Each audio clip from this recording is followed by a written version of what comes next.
In a few minutes, we're going to share our vision for the future. And with all the scrutiny and public debate, some of you might be wondering why we're doing this right now. The answer is that I believe that we're put on this earth to create. I believe that technology can make our lives better, and I believe that the future won't be built on its own. It will be built by those who are willing to stand up and say, this is the future we want, and I'm going to keep pushing and giving everything I've got to make this happen. Now, I know that some people will say that this isn't a time to focus on the future. And I want to acknowledge that there are important issues to work on in the present. There always will be. So for many people, I'm just not sure there ever will be a good time to focus on the future. But I also know that there are a lot of you who feel the same way that I do. We live for what we're building, and while we make mistakes, we keep learning and building and moving forward. So for all of you who share these values, I dedicate today to you. In my mind, you're the heroes in our society who push the world forward. And as long as I'm running this company, I will do my best to celebrate this spirit and absolutely go for it.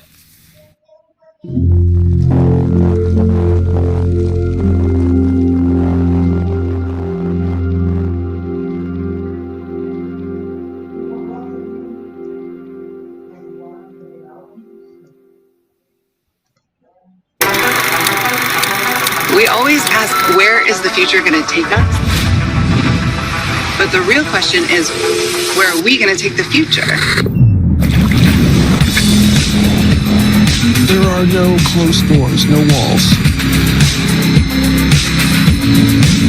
Holy mackerel, this is unbelievable.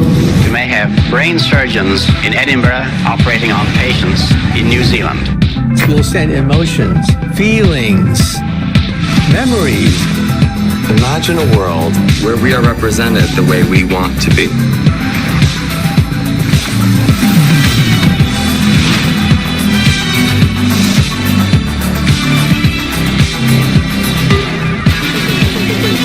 You know, in the future, it just feels like long distance won't be so distant.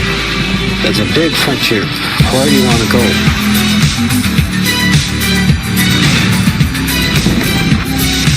And we're just getting started. Appreciate the past, utilize the present, but don't be afraid to create the future.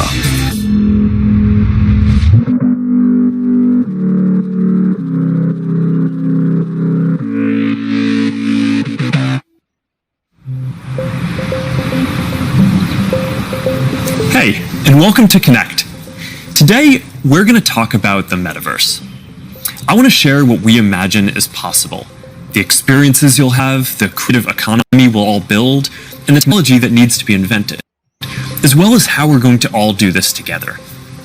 The basic story of technology in our lifetimes is how it's given us the power to express ourselves and experience the world with ever greater richness. Back when I started Facebook, that mostly meant text that we typed on computers. Then we all got phones with cameras, and the internet became much more visual. And recently, as connections got faster, video has become the main way that we experience content. We've gone from desktop to web to phones, from text to photos to video, but this isn't the end of the line. The next platform and medium will be even more immersive, an embodied internet where you're in the experience, not just looking at it. And we call this the Metaverse. And you're going to be able to do almost anything you can imagine. Get together with friends and family, work, learn, play, shop, create, as well as entirely new categories that don't really fit how we think about computers or phones today. Now, since we're doing this remotely today, I figured let's make this special. So we've put together something that I think is really going to give you a feeling for what this future could be like. We believe the Metaverse will be the successor to the mobile internet. We'll be able to feel present, like we're right there with people, no matter how far apart we actually are. We'll be able to express ourselves in new, joyful, completely immersive ways, and that's going to unlock a lot of amazing new experiences. When I send my parents a video of my kids, they're going to feel like they're right in the moment with us, not peering through a little window.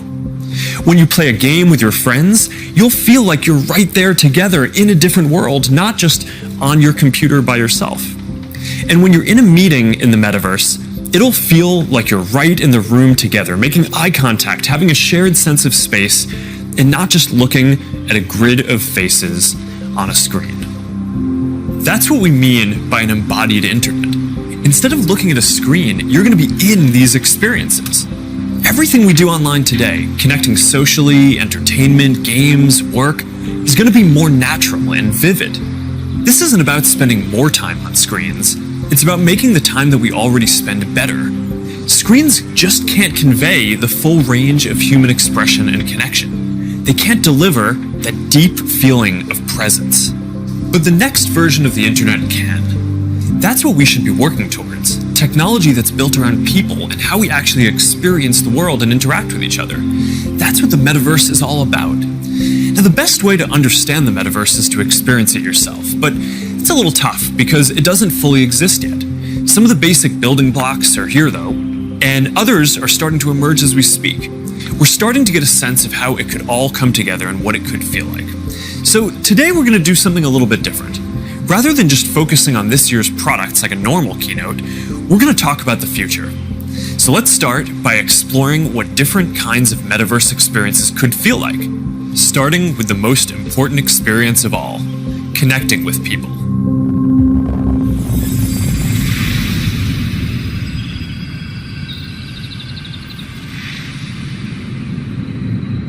Imagine you put on your glasses or headset and you're instantly in your home space. It has parts of your physical home recreated virtually, it has things that are only possible virtually, and it has an incredibly inspiring view of whatever you find most beautiful. Hey, are you coming? Yeah, just gotta find something to wear.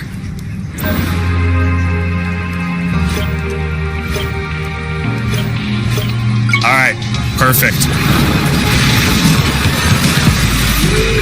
Boy. Oh, hey, Mark. Hey, what's going on? Hi. Mark. What's up, Mark? Whoa, we're floating in space? Who made this place? It's awesome. Right? It's from a crater I met in LA.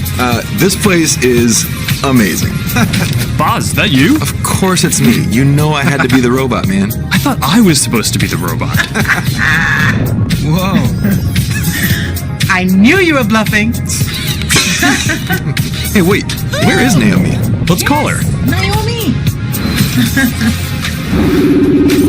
Hey, should we deal you in? Hey, sorry I'm running late, but you've got to see what we're checking out. There's an artist going around Soho hiding AR pieces for people to find. 3D street art? That's cool. Send that link over so we can all look at it. This is stunning. Okay, that is something. That's awesome. Wow. I love the movement. Wait, it's disappearing. This is amazing. Hold on, I'll tip the artist and they'll extend it. Wow. Brilliant. If you guys like it here, I have another room that you're gonna love. Check out this forest room. Huh, let's see it. Koi fish that fly? That's new. This is wild. Hey, one sec, Boz. It's Priscilla. Hey, you have to see this. Beast is going crazy. Oh, I love that guy. We've got to show that to the kids. Can you also send that to my dad? I'll message him. All right, see you at home. This place is great, Boz, but there's something I got to get back to. All right, so that's a glimpse of a few ways that we're going to be able to get together and socialize in the metaverse. It's a ways off, but you can start to see some of the fundamental building blocks take shape. First, the feeling of presence. This is the defining quality of the metaverse.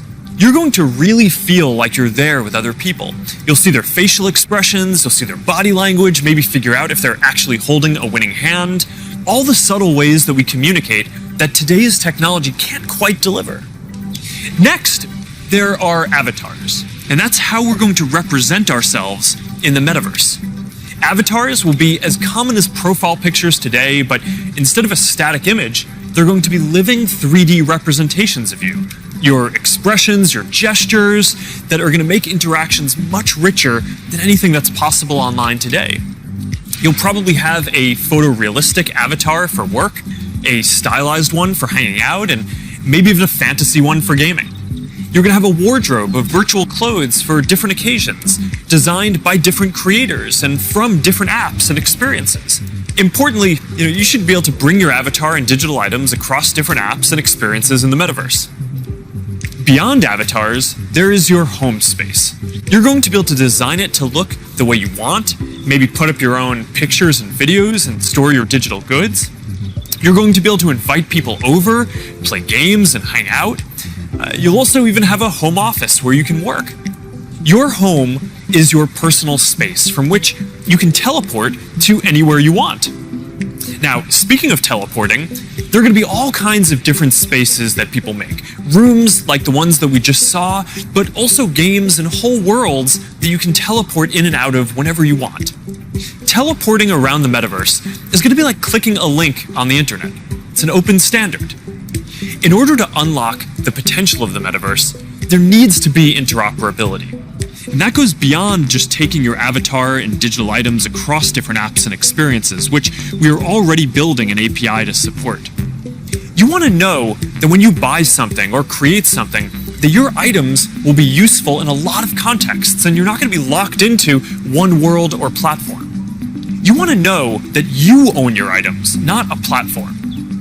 Now, this is going to require not just technical work, like some of the important projects that are going on around crypto and NFTs in the community now.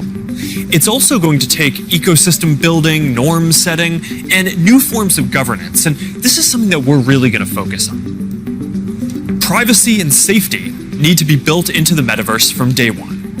You'll get to decide when you want to be with other people, when you want to block someone from appearing in your space, or when you want to take a break and teleport to a private bubble to be alone. You're going to be able to bring things from the physical world into the metaverse. Almost any type of media that can be represented digitally, photos, videos, art, music, movies, books, games, you name it. Now, lots of things that are physical today, like screens, will just be able to be holograms in the future.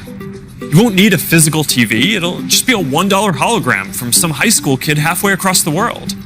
And you'll be able to take your items and project them into the physical world as holograms in augmented reality too.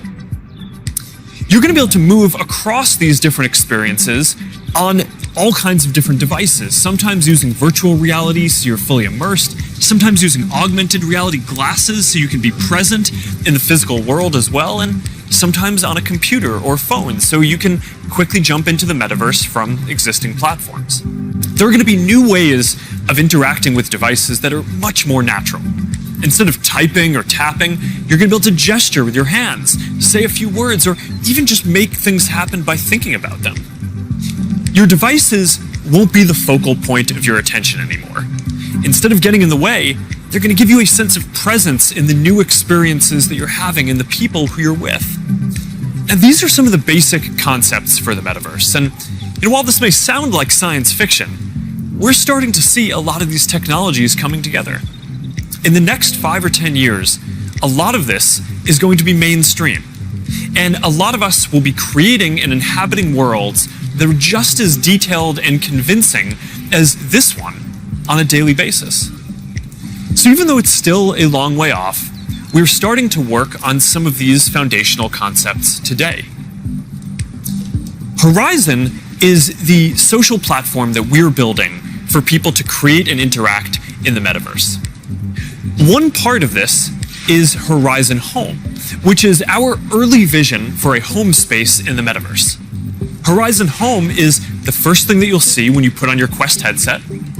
Today, there are already a bunch of options to choose from, and in the future, anyone will be able to create one.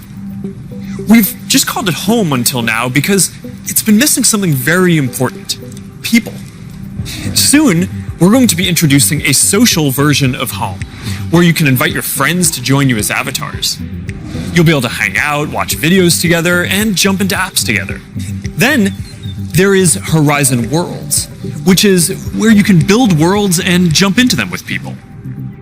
Horizon is designed to make it possible for everyone to create, and we're already seeing people build some really interesting experiences, from creating new games together to throwing surprise parties in VR that family and friends around the world can join. We started rolling out Horizon Worlds in beta last year, and we're adding more people and more worlds every day. And we also just launched Horizon Workrooms earlier this year for collaboration. Beyond Horizon, we're also making it easier to communicate with your friends across different layers of reality. This year, we're bringing messenger calls to virtual reality. You're going to be able to invite your friends to a messenger call, and soon you'll be able to explore somewhere together or join a game. Now, these are the kinds of tools that need to get built so that you can jump into the metaverse with your friends from anywhere. And they're going to unlock some pretty amazing experiences. Now, let's move on from some of these basic concepts and people just connecting to a completely different set of experiences around entertainment and gaming.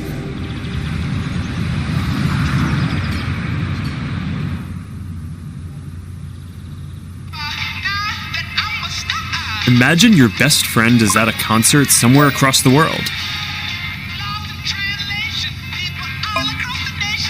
What if you could be there with her? I'm packing all my sneakers. I never had a car. Yo. You're here! Tell it like it is. Love how you live. When you're doing what you're doing, just tell the truth. Just tell it. Just tell it. Just tell it. Just tell it.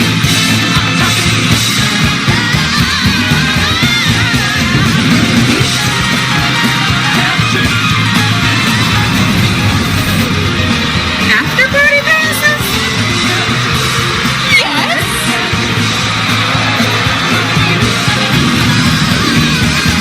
I want you to tell it like it is. Love how you live. When you're doing what you do, just tell the truth.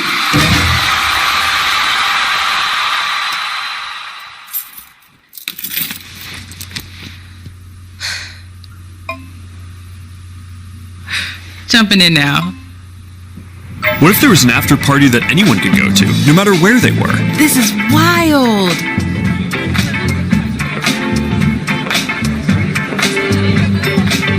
Hey, check this out. Charity auction happening. Oh, there's swag. And when you go to the after party, you could connect with other fans, hear new versions of your favorite songs, and check out the merch that just dropped. Ooh, I like that one. Well, now you gotta get it. You can start to see how the metaverse is going to enable richer experiences by letting us add new layers to the world that we can interact with. Creators and artists are going to be able to connect with their audiences in new ways and really bring them into these shared experiences. Now, there's a lot that needs to get built to create experiences like this, but we're working on some of these pieces right now with Spark AR. First, we're building tools that creators can use to place digital objects into the physical world and let people interact with them. And rather than just simple visual effects, new creator capabilities will support 3D objects that can respond and react realistically, including a realistic sense of depth and occlusion. In the next year, we're also adding the ability for creators to connect different physical locations into cohesive augmented reality storytelling experiences, like guided tours or scavenger hunts. We're also building a Horizon marketplace, where creators can sell and share 3D digital items. And our hope is that this will enable a lot more commerce and help grow the overall metaverse economy. Because at the end of the day, it is really the creators and developers who are going to build the metaverse and make this real. And to make sure that there's an ecosystem that can sustain hundreds of thousands of people working on this, which is what we're going to need to bring this to life, then it's critical that creators and developers can make a good living doing this work. Now, if you ask people today what they thought the metaverse was, a lot of people would probably say it was a Spider-Man movie. But the people who actually follow the space would say it's about gaming. And that's because gaming provides many of the most immersive experiences, and it is the biggest entertainment industry by far. Gaming in the metaverse is going to span from immersive experiences in fantasy worlds to bringing simple games into our everyday lives through holograms. Maybe you'll play old games in new ways. So, Barcelona, huh? Well, it's not New York, but I like it. New York misses you. What's that? I said, let me put my game face on so I can beat you. Okay. Check. I gotta try another game face next time. Maybe you'll go head to head with players from around the world. Like a shop. Some call it skill. Keep talking. Or maybe you'll do things that aren't even possible in gaming today.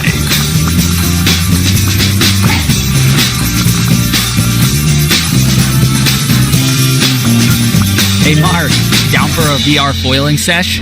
Now this is more my style. Classic look. Alright. Nice. Oh, nice choice, Mark. Ready to shred. Alright, here we go. Whoa. Whoa, hang in there, Mark. That's not good. Hit this section. Boom. Alright, backflip. Whoa. Yoo-hoo. I've got an idea. Hey, where are you going? Gotta pump it to jump it. What? I didn't know that was an option. Oh, you're not gonna catch me now. Take that, unicorn. Oh, Tube City. God, you're out of control. Don't worry, I'll let you win next time. All good. Oh, that was a close one. You wanna go again? Maybe later. I'm gonna need a lot more sunscreen though. Oh man. Well, gaming is how a lot of people are going to step into the metaverse for the first time. It already has some of the most fully built out digital goods and the most active creator and developer communities. And major platforms like Epic are working to build out the metaverse, starting with gaming. For our part, we're heavily investing in building a healthy VR and AR ecosystem, so the game studios can keep building and gaming creators can keep creating. Now, Deb from our studios team is joining me. Deb, do you want to take us through some of the exciting games in the pipeline for Quest? Absolutely.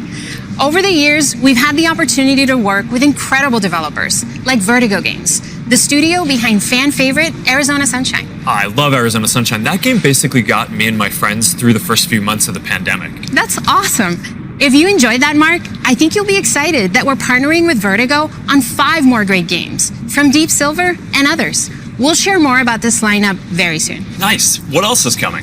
Well, the metaverse is constantly evolving. So one of the most important aspects will be live service games that launch updates and new downloadable content regularly, like Echo VR, Beat Saber, Onward, Pistol Whip, and more. We're focused on this a lot right now, making sure games can build out active communities. Beat Saber has a passionate community. Oh, I love Beat Saber. So do I. And Beat Saber just passed $100 million in lifetime revenue on Quest alone. It's a great example of a game that keeps releasing fresh content. They've actually been working on evolving the way that you interact with the tracks and feel the music. Also, the team has been working on something really cool. Check this out.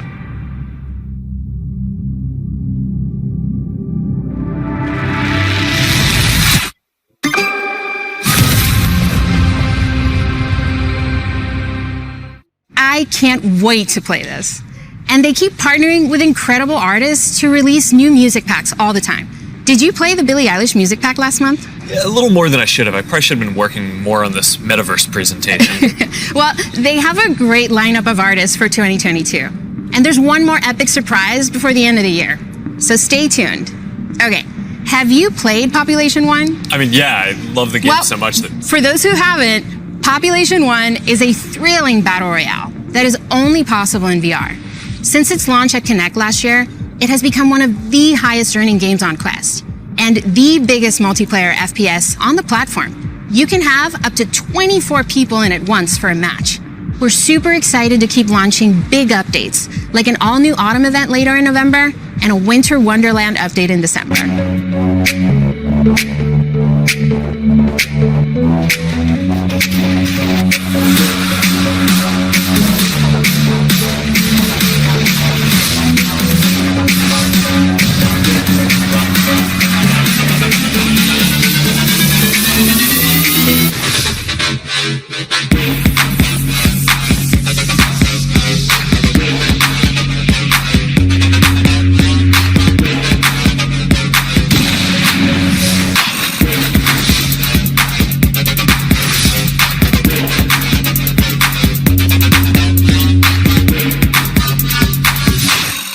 Okay, here's something I know our community has been waiting for. Lay it on us. All right, this is a title from the Warp Frog team. This is the team that set the standard for VR combat physics when it launched on Rift in 2019. That's right, Blade and Sorcery Nomad, the built for VR medieval fantasy sandbox that pairs magic with melee, is launching on Quest later this year.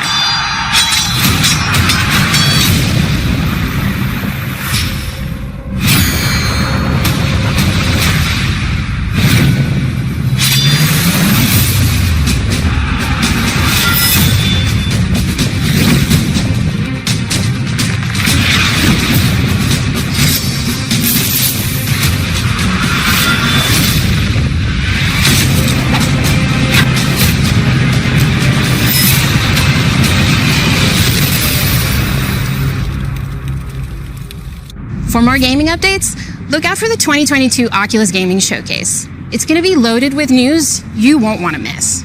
But Mart, I believe you have some news for us as well. Yeah, I have to say, it's really impressive to see this lineup come together over the last few years, but there's one project that I'm really looking forward to. Yeah, this is one of the all-time greats, and we've been working for years to bring it to Quest. I'm excited to announce that the Rockstar Games classic Grand Theft Auto San Andreas is in development for Quest 2. This new version of what I think is one of the greatest games ever made will offer players an entirely new way to experience this iconic open world in virtual reality. That's it, Mark. I'm moving to the Metaverse. All right, thanks, Deb. This is going to be amazing. Now, a lot of the most interesting games out there take advantage of how you can move around physically. Being able to look anywhere, move freely, it's just a fundamentally different experience from staring at a screen. This quality of being physically embodied and able to interact with the world and move around inside it, that opens up some completely new experiences that didn't really make sense before on 2D phones or computers. And one example that we are seeing take off is fitness. And speaking of that, I think it's time for my workout. A lot of you are already using Quest to stay fit. It lets you work out in some completely new ways.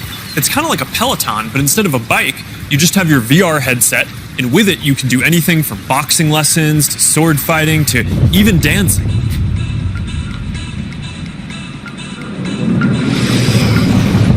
You'll be able to work out in new worlds, even against an AI.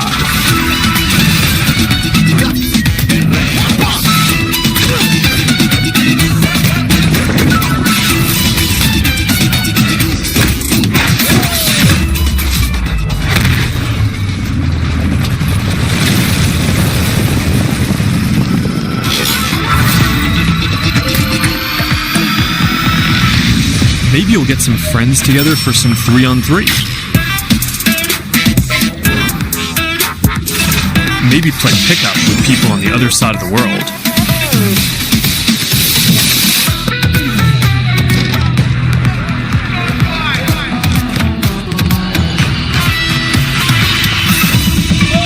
Or imagine your Facebook cycling group does an AR charity ride.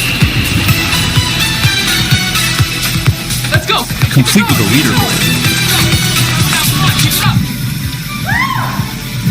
Maybe you'll be able to train with the best, like you're right there with them. Like Lee Kiefer, Olympic gold medalist. On guard. Bench. Don't be scared to attack.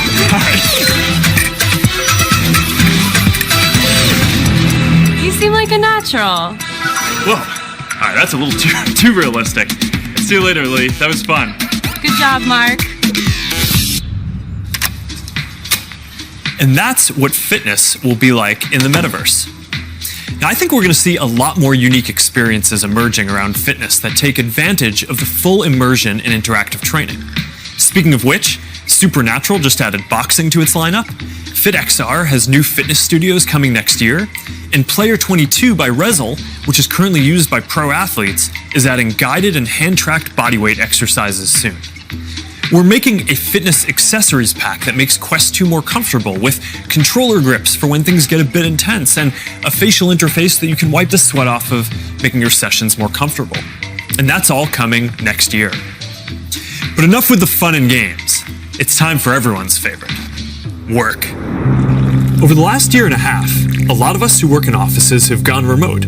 And while I miss seeing the people I work with, I think remote work is here to stay for a lot of people. So we're going to need better tools to work together. Let's take a look at what working in the Metaverse will be like. Imagine if you could be at the office without the commute. You would still have that sense of presence, shared physical space, those chance interactions that make your day all accessible from anywhere. Now imagine that you have your perfect work setup and you can actually do more than you could in your regular work setup. And on top of all that, you can keep wearing your favorite sweatpants. Looking good. Let's get together real quick for a debrief.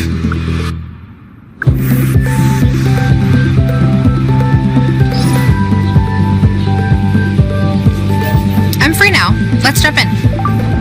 Hi. Hey. So what do we think?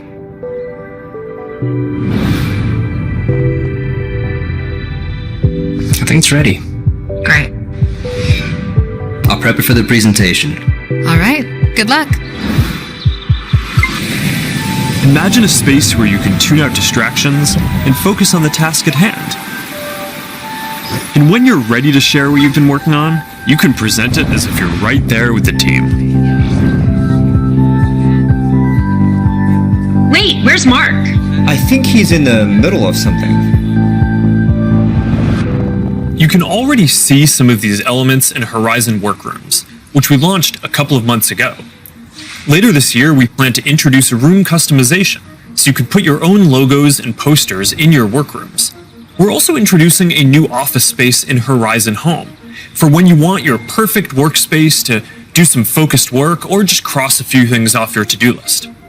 We're also announcing 2D progressive web apps for the Quest Store, and as a new developer frameworks, they're easier to build. So you can drop in and check on a work project while you're in VR using services like Dropbox and Slack, or stay connected with Facebook and Instagram. This starts bringing more of your 2D internet services into the metaverse.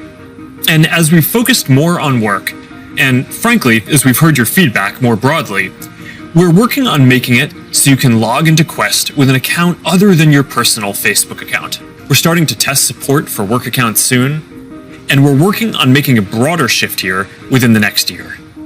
I know this is a big deal for a lot of people. Not everyone wants their social media profile linked to all these other experiences, and I get that, especially as the metaverse expands. And I'll share more about that later. But I'm genuinely optimistic about work in the metaverse. We know from the last couple of years that a lot of people can effectively work from anywhere. But hybrid is going to be a lot more complex, when some people are together and others are still remote. So giving everyone the tools to be present, no matter where they are, whether as a hologram sitting next to you in a physical meeting, or in a discussion taking place in the metaverse, that's going to be a game changer. I think this could be very positive for our society and economy. Giving people access to jobs in more places, no matter where they live, will be a big deal for spreading opportunity to more people. Dropping our daily commutes will mean less time stuck in traffic and more time doing things that matter. And it'll be good for the environment. Actually, if you travel for work and working in the metaverse means that you just take one less flight each year, that's probably better than almost anything else that you can do for the environment. I think working in the metaverse is going to feel like a huge step forward. And these dynamics, like the ability to teleport places with people and interact around shared projects in virtual space, they're going to be valuable in a lot of other categories of experiences too. So now Marnie, our Chief Business Officer, is going to take us through some of them. Thanks, Mark. We'll see you in a minute. What if you could learn about anything in the world just by bringing it closer to you? So, we're gonna have an astrophysicist in the family. Actually, I have to write this paper. Will you help me? Let's take a closer look. What part of the solar system are we talking about? Saturn. If you were taking astrophysics, you could study in the metaverse. Did you know the rings are made up of billions of icy particles? Really? Look at this.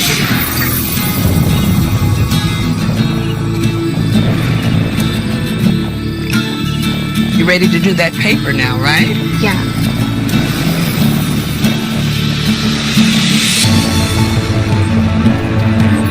In the metaverse, you'll be able to teleport not just to any place, but any time as well.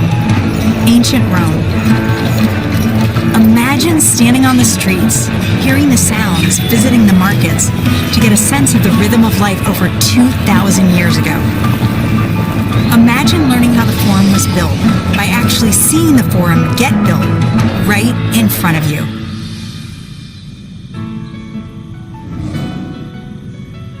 Hi, everyone. I'm Marnie Levine. In the metaverse, learning won't feel anything like the way we've learned before. With a headset or glasses, you'll be able to pull up schematics for your studying, or maybe even the service manual for a vehicle you're learning to repair. Let's say you're a med student or a doctor. With apps like OSO VR, you can learn new techniques in surgery firsthand, practicing until you get it right. Or if you're studying Earth science, you could swim through the Great Barrier Reef, get up close to Earth's mightiest insects with your instructor, David Attenborough, whose VR documentary is playing now in Oculus TV. This is a world of intrigue, a world of wonder, a secret world hidden to the human eye. Explore the extraordinary world of Micro Monsters 3D with me, David Attenborough. This is just one of the ways we're going to learn in the future.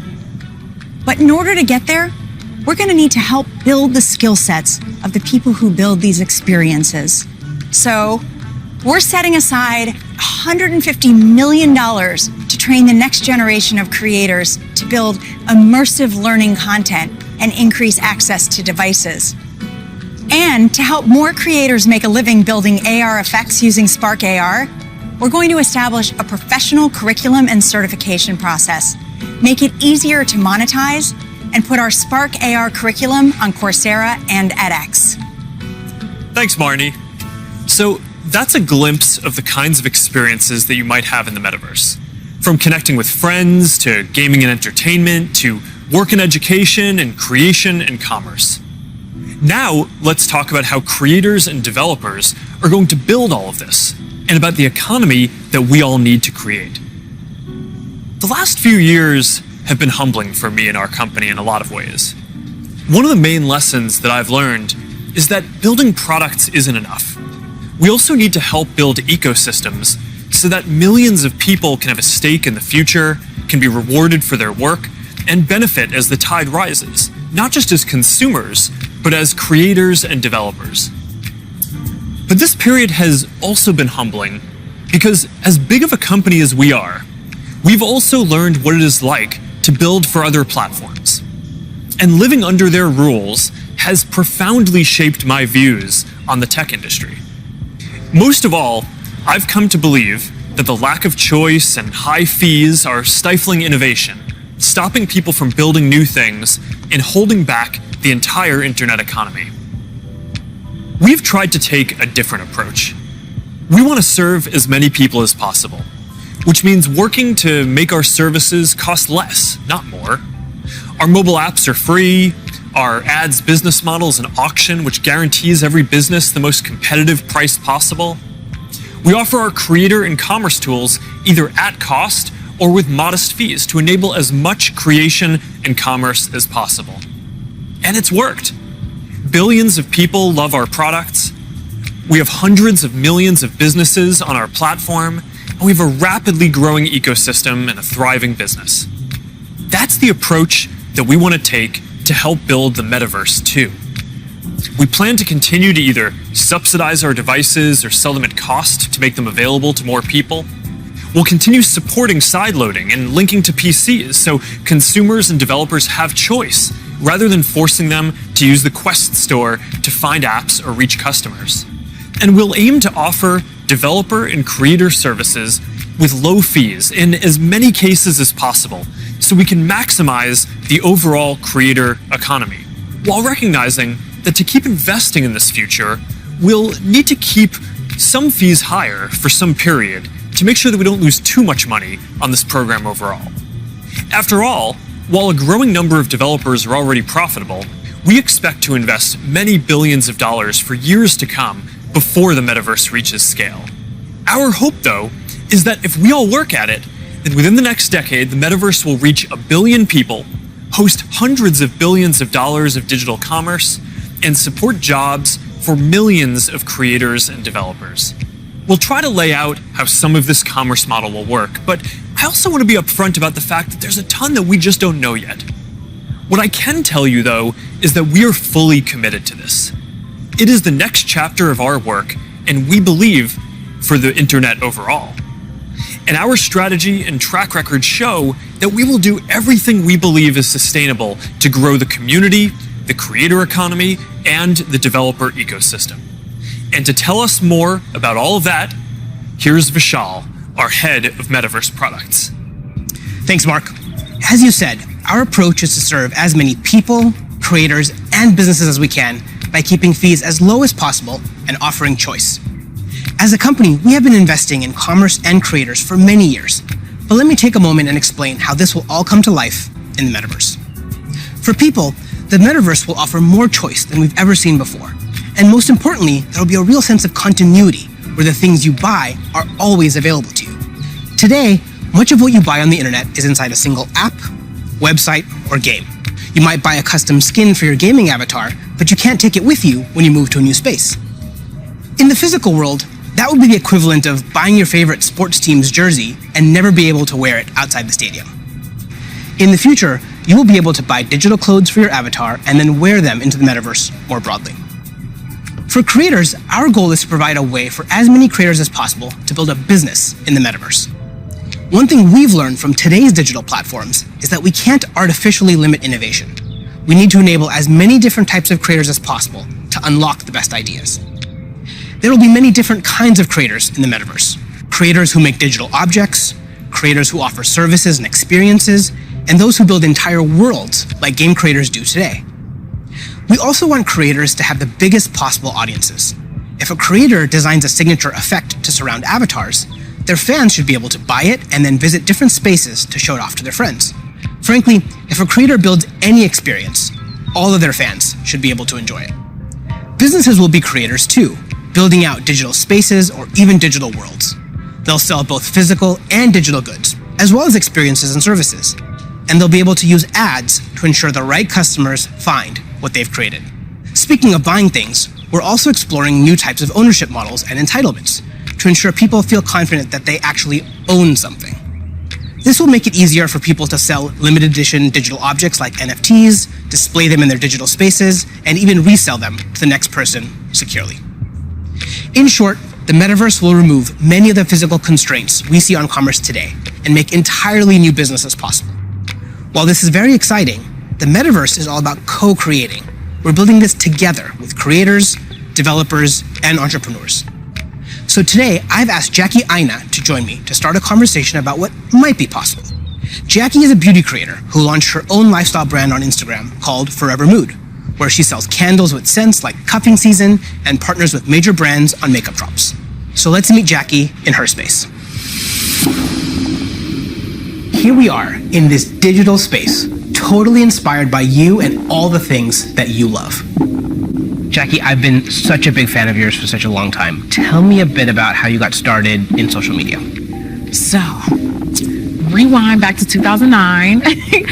As it pertains to like beauty, I would go to like a makeup counter or go makeup shopping, and I always felt rejected, always felt othered. So I got so frustrated that eventually I was like, you know what? Not only am I gonna like not listen to them, but I'm gonna show other people how I'm making it work with my skin tone too. How did you go from creating content, creating videos, to a product? You just, have a brand called Forever Mood. It's huge on Instagram shopping. So Forever Mood was not only a bit of a love letter to me and my relationship with my mom. That's how we bond, was through fragrance ever since childhood. But it's been doing amazing, and we've actually been getting a lot of support. Jackie, this space is pretty magical, and I know it kind of reflects the stuff you love. Like, tell me a bit about what you love and why this represents you. Okay. So first thing, color is everything. I love pastels. You can see it in the brand. You can see it like a lot of times in what I wear.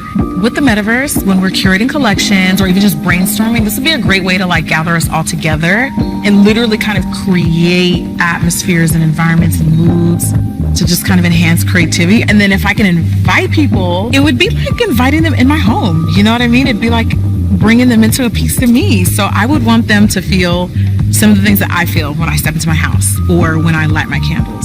Interacting with people in comments and having a conversation is a way to kind of get your fan excited about interacting with you, but also you feel like you get a connection to your community. Too. Yeah. And so this idea of reaching kind of into the comment section and pulling a fan in and having a conversation is pretty powerful. And it humanizes that person on the other end, of that comment. I think there's a really interesting opportunity to think about how we build community and how we engage with our fans in a really deep way, as opposed to just through a comment box. Imagine for your biggest fans, you could have an exclusive launch party where anyone could visit, no matter where they were in the world. I love that, because when we first launched the brand, everything was shut down because obviously quarantine, couldn't go anywhere. And I had this idea of doing like pop-ups for Forever Mood where we would have a room inspired by each scent. And now, anyone from anywhere in the world could come and feel what you just described. Have that feeling, have that sense, really get into that mood. Also, you have your greatest fans, the people that care a lot about you, the ability to reach new customers, use advertising to keep growing your business. You could also drop an exclusive product in the metaverse, where only available to your most ardent fans who paid special access to get to that product. That's dope. Commerce is going to be a big part of the metaverse. You'll be able to sell both digital and physical products. The butterfly effect transports us someplace magical.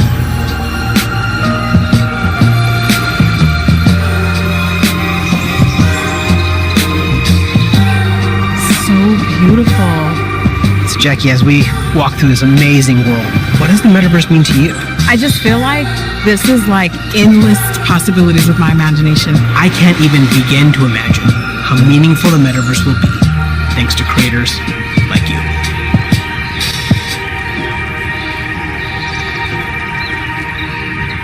There's a lot here to be excited about. Just like the internet today, more people are going to have the freedom to find a business model that works for them, whether that's custom work, tipping, subscriptions, ads, or other monetization tools that may only make sense in the metaverse. Now think about how many people make a living on the internet today, and how many of those jobs just didn't even exist a few years ago. I expect that the metaverse is going to open up lots of opportunities for people in the exact same way.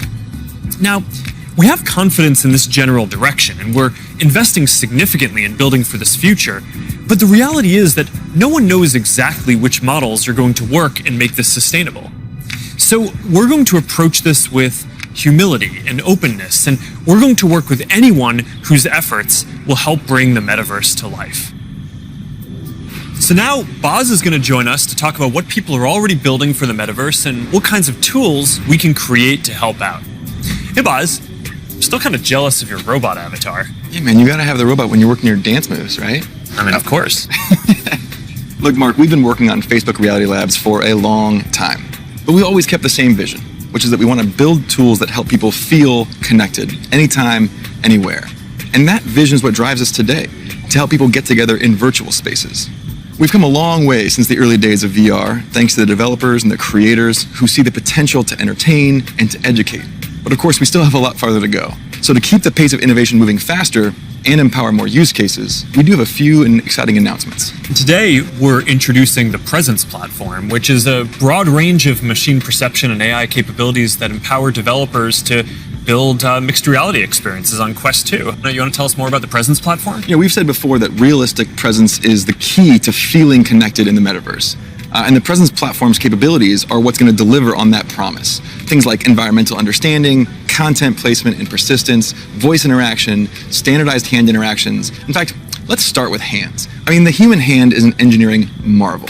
And bringing hands into VR was no easy feat. It required a lot of collaboration against product, design, research, but we continue to improve that product, finding new ways to navigate with gestures and interact with VR. So today, we're introducing the Interaction SDK, a library of modular components that will make it easy to add hand interactions to your apps. That's pretty exciting. Yeah, we really think this is going to help people accelerate the build time for new and existing titles that allow people to use their hands more naturally in more virtual experiences. Now, in addition to hands, there's another exciting interaction space for VR. That's your voice. The Voice SDK lets developers integrate voice input into their games and apps so they can create new gameplay and navigation. So soon, you'll be able to jump into a FitXR workout and shake up your routine just by saying, "Surprise me." Oh, yeah, I've tried this one before. This one's really tough. Yeah, me too. It is. Since we launched the Pass-Through API, we've already seen breakthrough experiments from developers that blend the virtual and the real world. Soon, with our next SDK release, developers will be able to ship their mixed reality apps on the Oculus Store and an App Lab. Now, of course, access to Pass-Through by itself is not enough. To achieve that rich mixed reality experience, apps also need to be aware of things in the room, and, blend the virtual objects with the physical environment around them so they can coexist in the same space. So developers want to be able to place, persistent world-locked content like animated holograms or your Instagram feed in your real space. And tools like spatial anchors and scene understanding capabilities will help make these mixed reality experiences feel seamless. Now, I'd gladly nerd out with you on the technical details of this with you. I know. But I think it's better to show you. Load the world beyond. This is Api. Api, come on, Api. Who is a good persistent state virtual object layered on an interactive pass-through environment? Oh, you are. Yes, you are. Api, sit. Pets in the metaverse, man. Just as stubborn as they are in the physical world. Boz, I always really wanted a forest in my living room. Did you? Not really. I'm looking forward to how developers are going to be able to build a new generation of mixed reality experiences on Quest 2. And it also gives us a glimpse of the kind of worlds that people are going to be able to build. Now let's talk about augmented reality. With Spark, we really focused on those use cases that allow people to both stay engaged with the world around them, but also stay connected to the people that they're not around. And creators are really leading the way here. And we're doing everything we can to support them with our know-how, with our resources, and of course, with tools. And for more on that, I'd like to say hi to Sue, the product director at Facebook Reality Labs and the head of Spark AR. Thanks, guys. Spark AR is focused on building AR experiences that empower people to be more connected and at the same time, more present with the world around them. And creators are helping us build these experiences of today while exploring the possibilities of tomorrow. Fundamentally, we're democratizing AR creation and enabling a global community with the tools and knowledge necessary to develop the AR content and experiences that people love to use. Programs like AR Curriculum enrolled over 22,000 creators in less than a year, and we're adding additional programming to support more advanced creators. And the depth and breadth of content would not be possible without these creators. In 1 week alone, you'll see effects that bring moments like landing on Mars or the launch of a new album to life, all by tapping into everyone's imaginations. We're also powering experiences across Facebook, so imagine playing that AR battleship game from your phone with a friend in the metaverse or on an augmented call. How cool, right? Right now, we have over 600,000 creators in our community with diverse needs and motivations for using AR to engage with their fans and audiences. We know people, more than 700 million monthly across the Facebook family of apps, are already using AR a ton. We see over 80 billion effects applied per month, and we want to make it even easier for anyone to find their spark. So we created a tool, codenamed Polar, that makes AR creation possible for novice creators who have no prior experience in art, 2D or 3D design, or programming. Think paint by numbers. So creators whose first love might be photography, video, or dance can enhance their content for their own special effects. And that's an important piece of this vision and this community. It's open to anyone and everyone who's curious. And the metaverse is well positioned to be a strong digital economy for creators from all walks of life. This is primitive to a functioning metaverse. And we want to make sure creators are ready to share their creativity and capitalize on this emerging opportunity from day one. Thanks, Sue. So that's some of the software platform that needs to get built to deliver the metaverse. But there are other important considerations here too. Hey, Nick. Hey, Mark. Hope I'm not interrupting. You got a sec? Have you got Oppie with you? I think Oppie's still in the virtual forest, but I always have time for you. What's going on? Look, I just love the presentation so far. It's such visionary stuff. But as you mentioned early on, with all big technological advances, there are inevitably going to be all sorts of challenges and uncertainties. And I know you've talked about this a bit already, but people want to know how we're going to do all this in a responsible way, and especially that we play our part in helping to keep people safe and protect their privacy online. Yeah, that's right. This is incredibly important. The way I look at it is that in the past, the speed that new technologies emerged sometimes left policymakers and regulators playing catch-up. So on the one hand, companies get accused of charging ahead too quickly, and on the other, tech people feel that progress can't afford to wait for the slower pace of regulation. And I really think that it doesn't have to be the case this time round, because we have years until the metaverse we envision is fully realized. So this is the start of the journey, not the end. Like I said earlier, interoperability, open standards, privacy, and safety need to be built into the metaverse from day one. And with all the novel technologies that are being developed, everyone who's building for the metaverse should be focused on building responsibly from the beginning. This is one of the lessons that I've internalized from the last 5 years. It's that you really want to emphasize these principles from the start. So at Connect last year, Boz outlined our responsible innovation principles, and the first one was never surprise people. Right, and that means being transparent about how things work, what data is collected, and how that data is used over time. It also means giving people easy-to-use safety controls, as well as age guidance and parental controls for when youngsters are using these products. And we're spending a lot of time talking with experts and getting perspectives from outside the company on what we're building, even before we build it. And this is about designing for safety and privacy and inclusion before the products even exist. And one example is what we're doing with Project Aria, our research device that helps inform the AR glasses that we're building. We're also funding external research on this. You know, last year we announced grants for research on the impact of AR, VR, and smart devices on people who aren't currently using them, especially communities whose perspectives have often been overlooked, as well as best practices for creating inclusive environments in virtual spaces. And this year, we're opening up support for even more research because we need those independent perspectives to make sure that we're living up to another one of our principles, consider everyone. And that point is so important because this is a collaborative exercise. And in particular, we need to make sure the human rights and civil rights communities are involved. So these technologies are built in a way that's inclusive and empowering. One of the advantages of starting right now is that we can collaborate with people at the very early stages of development, like what we're doing through the new fund that you announced a few weeks ago. Yeah, the XR Programs and Research Fund. It's a 2-year, $50 million investment in programs and external research with organizations all over the world, like Howard University, Women in Immersive Tech, Africa No Filter, and universities in Seoul, Hong Kong, and Singapore. And this is crucial because, as we've said, the metaverse isn't something we're building so much as it's something we're building for. Across the industry, we need to bring that same imagination and commitment to building for interoperability, openness, safety, and privacy as we do for all the other product aspects of the metaverse. These have to be fundamental building blocks, just like the other software and experiences that we've been talking about. Right. All right, thanks, Nick. So, one thing that we haven't talked about much yet is the future of hardware that will help bring the metaverse to life. We're working on multiple new products to advance the state of the art, unlock richer social interactions, and make it a lot easier to be productive. That must be Angela, our head of VR devices.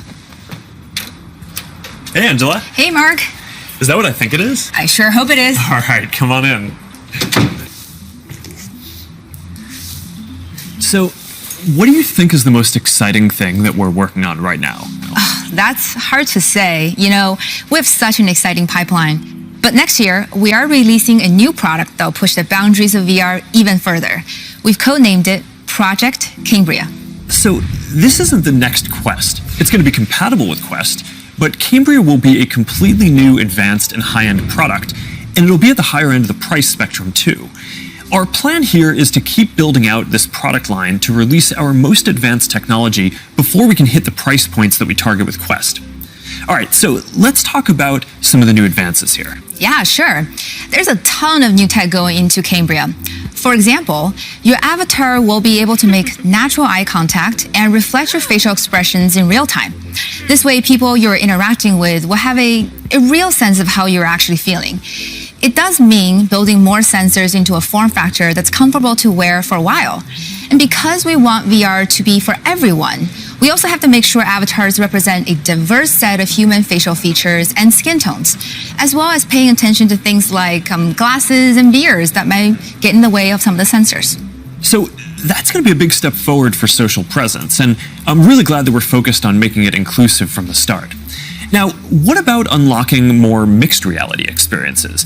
I mean, imagine working at your virtual desk with multiple screens while seeing your real desk so clearly that you can pick up a pen and write notes without taking your headset off. Or, you're doing a workout with a virtual instructor in your living room. It's going to be so cool. We're already seeing the potentials of these kinds of experiences today as people are building for our pass-through API. But with Cambria, we'll be taking this to the next level with high-resolution, colored, mixed reality pass-through. We essentially combine an array of sensors with reconstruction algorithms to represent your physical world in the headset with a sense of depth and perspective.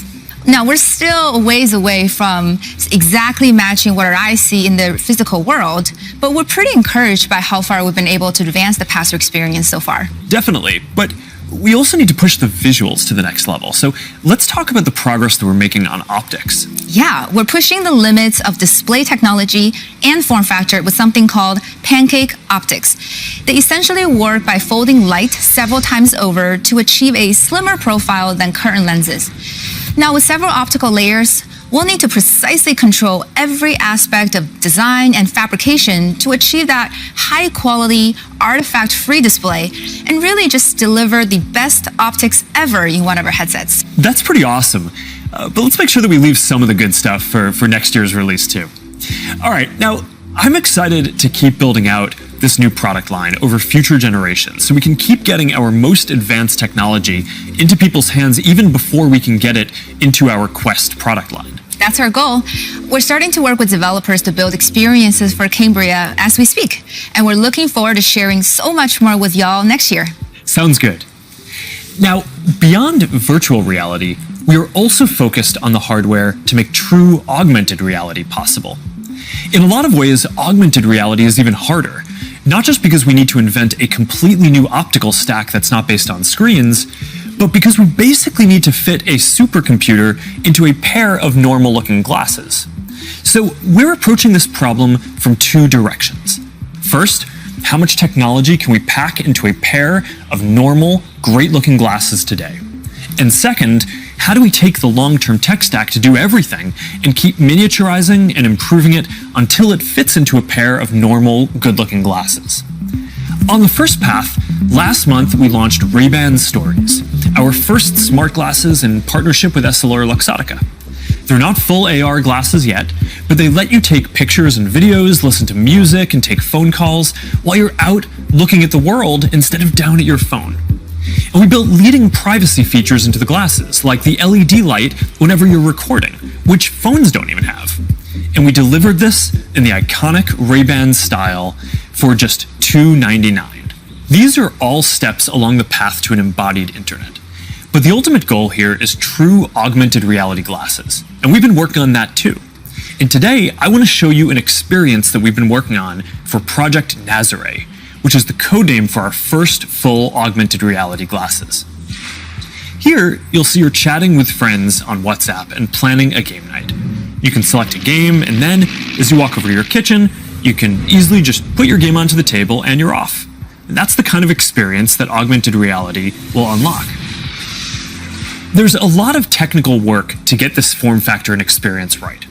We have to fit hologram displays, projectors, batteries, radios, custom silicon chips, cameras, speakers, sensors to map the world around you, and more into glasses that are about 5 millimeters thick.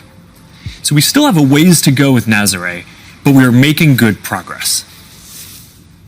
I'm excited about our future roadmap, but even that's still early in a journey that's going to go on for decades. Immersive all-day experiences will require a lot of novel technologies, and for the last 7 years, our research team has been working on a broad array of technologies that are necessary for these next-generation platforms. Michael Abrash leads this team, and he's going to join me to talk about some of the future technology that we're developing. Hey Michael, do you want to take everyone through our roadmap? Sure. That covers a lot of ground though. It's going to take about a dozen major technological breakthroughs to get to the next generation metaverse, and we're working on all of them. Displays, audio, input, haptics, hand tracking, eye tracking, mixed reality sensors, graphics, computer vision, avatars, perceptual science, AI, and more. Yeah, you're right. That's a lot. We probably only have time for a couple right now. You want to pick a few? Well, I think the metaverse is really going to be first and foremost about connecting people. So I'd say let's start with avatars. Yeah, I agree. The goal here is to have both realistic and stylized avatars that create a deep feeling that we're present with people. Exactly, and we've shown codec avatars before. Well, what can your face do? Can you show us? Well, I've always hoped you would ask me that question. And it's a remarkable experience to see codec avatars in VR, and photorealistic avatars will be a huge breakthrough. But they're only part of the picture. Yeah, because you're not always going to want to look exactly like yourself. That's why people shave their beards, dress up, style their hair, put on makeup, or get tattoos. And of course, you'll be able to do all of that and more in the metaverse. So this next video shows how we're making progress on part of that with hair and skin rendering and relighting for 3D avatars. She's going for a medical field. I think she was interested into... Now, I want to point out this technology is still very definitely research, but it shows the really high level of fidelity that avatars are ultimately going to need to reach. Notice that you can see the individual pores on his skin. Now, clothing is another important way to express yourself. And whether you want to simulate your actual garments, say you're making a quick call with your grandmother, or maybe you just want to be wearing a stylish blue Oxford shirt like me, you're going to need the ability to simulate clothing. So here's an early look at hand-cloth interaction. And you can see how the movement of the cloth when the hand touches and stretches it is really remarkably accurate. Now, to use your avatar to teleport to a meeting or sit down for a chat in the metaverse, you'll also need realistic virtual spaces to be with people in, so let's look at that. Contrary to how this looks, this is actually not a video of the physical world. It's a 3D reconstruction of a mock apartment, which I guess just became clear when that bowl took off by itself. Exactly. So what you can see here is that a researcher is moving around various objects on the right, and then on the left you can see the high fidelity real-time rendering of the space in the moving objects on the left without the researcher. So what's critical here is that this is all happening in real time. That's what's novel here, and that's what differentiates it from CGI. So what we've seen so far is pretty awesome, but we all know what we want. We want the whole package, a full body avatar in a virtual environment, so you're just there. Last year, we showed our very first full body codec avatar at Connect. Here to tell you more about our progress since then is Yasser Sheikh. Hi there. My name is Yasser and I direct the Facebook Reality Research Lab in Pittsburgh. Well, that's not completely true. What you're seeing is actually a rendering of my pre-recorded codec avatar. Over the past couple of years, we've made quite a bit of progress with codec avatars. My avatar can now look left, look right, look up, look down, make facial expressions. Here, you can see Elaine is in VR on the right. You can see her view of Yasser's avatar and the reconstructed real-world space that it's in on the left as she moves around the avatar.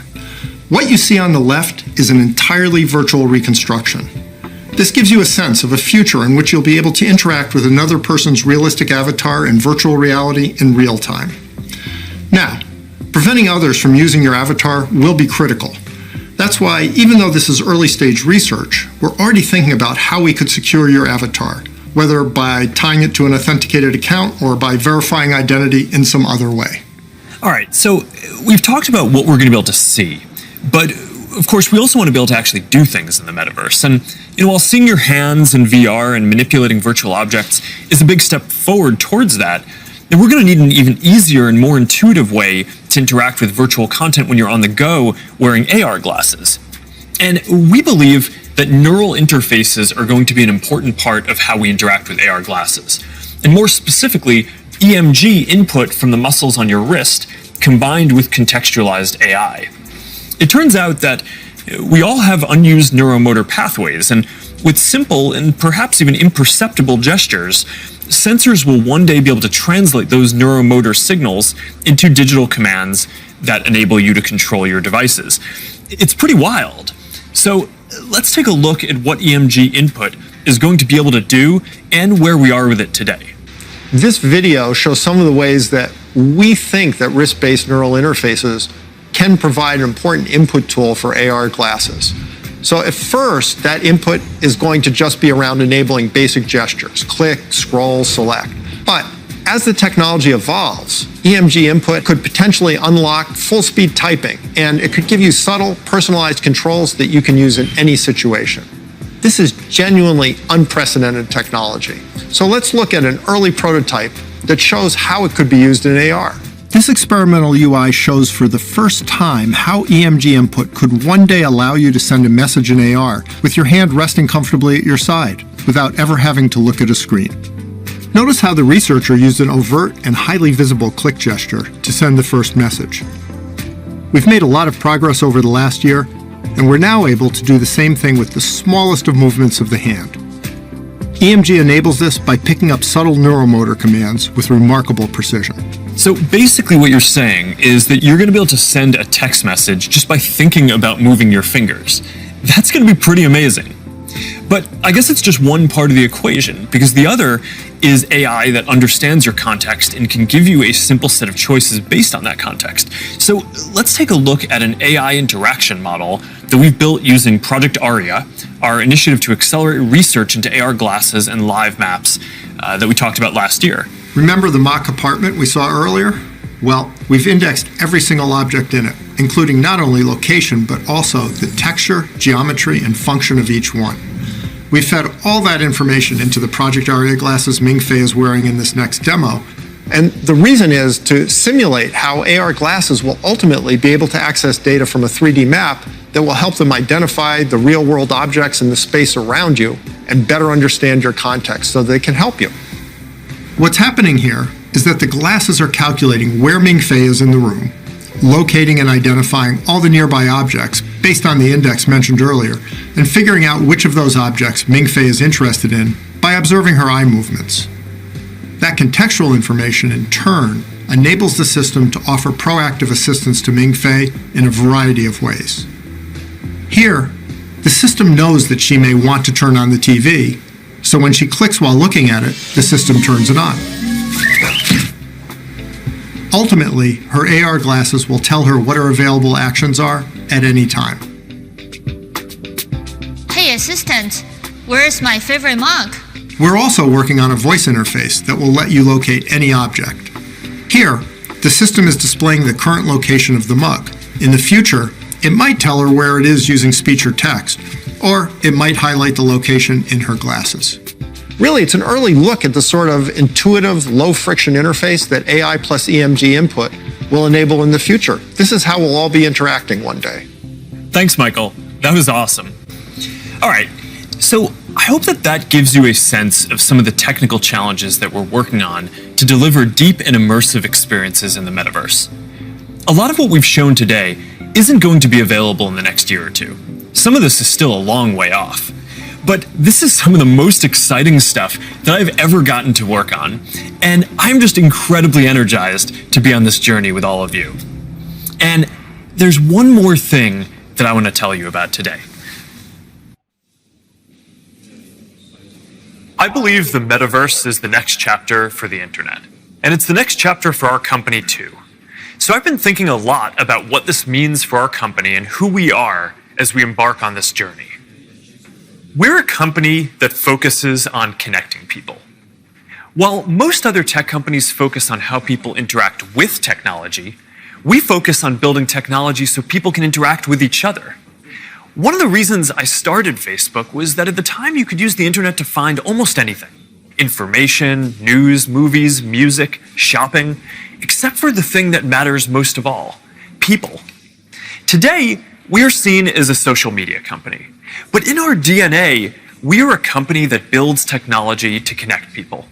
And the metaverse is the next frontier, just like social networking was when we got started.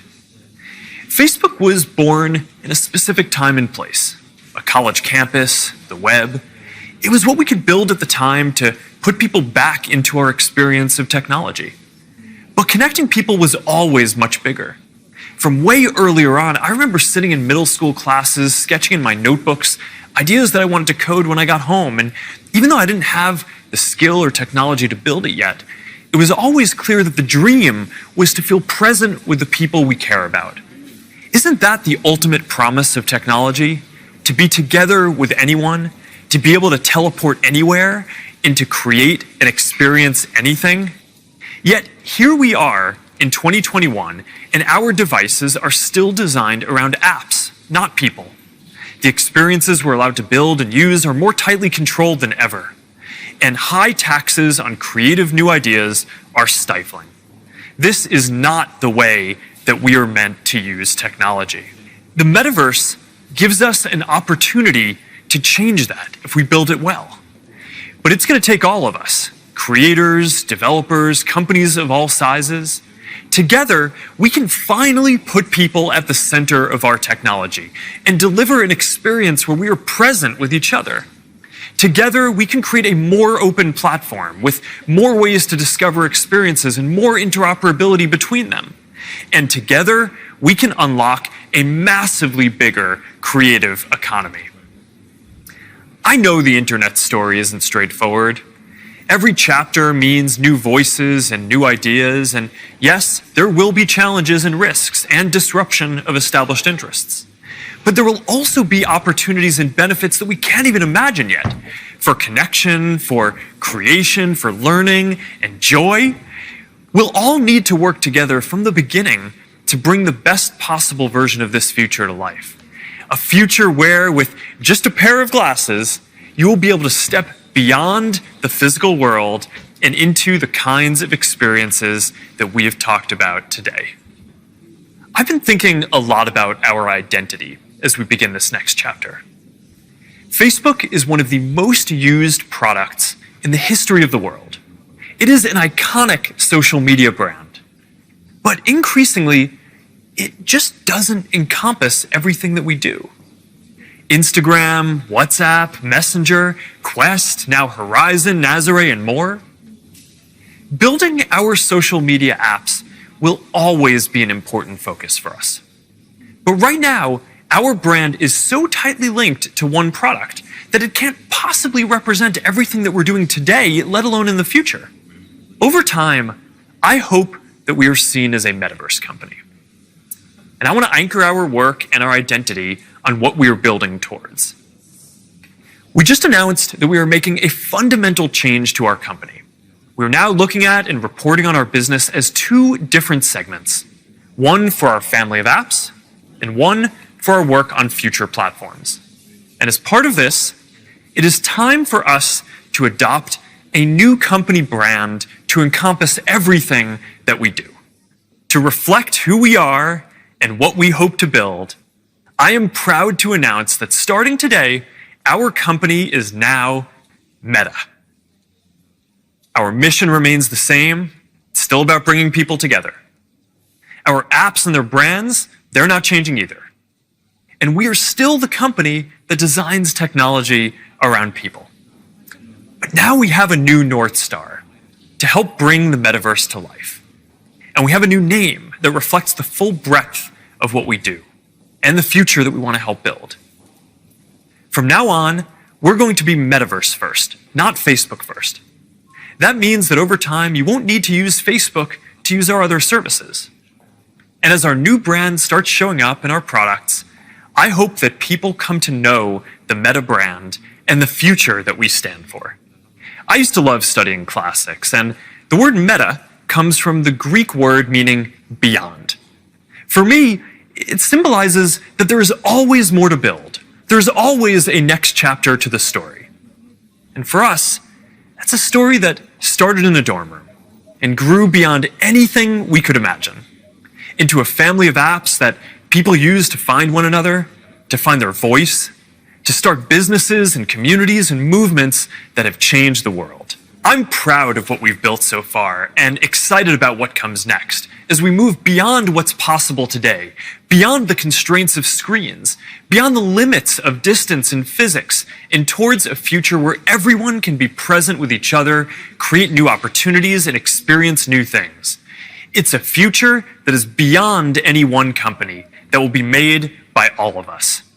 We have built things that have brought people together in new ways.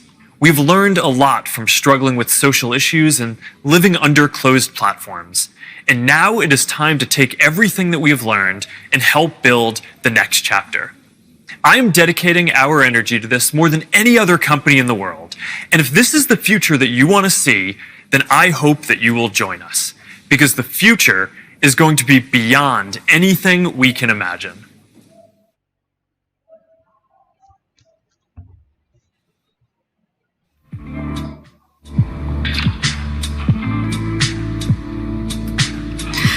Wow, wow, wow. I hope everyone was sitting down for that announcement. Never a dull moment around here, and I, for one, am already planning how... 만세라고 외친다. 그 순간 나는 세상을 다 가진 것처럼 행복했었다.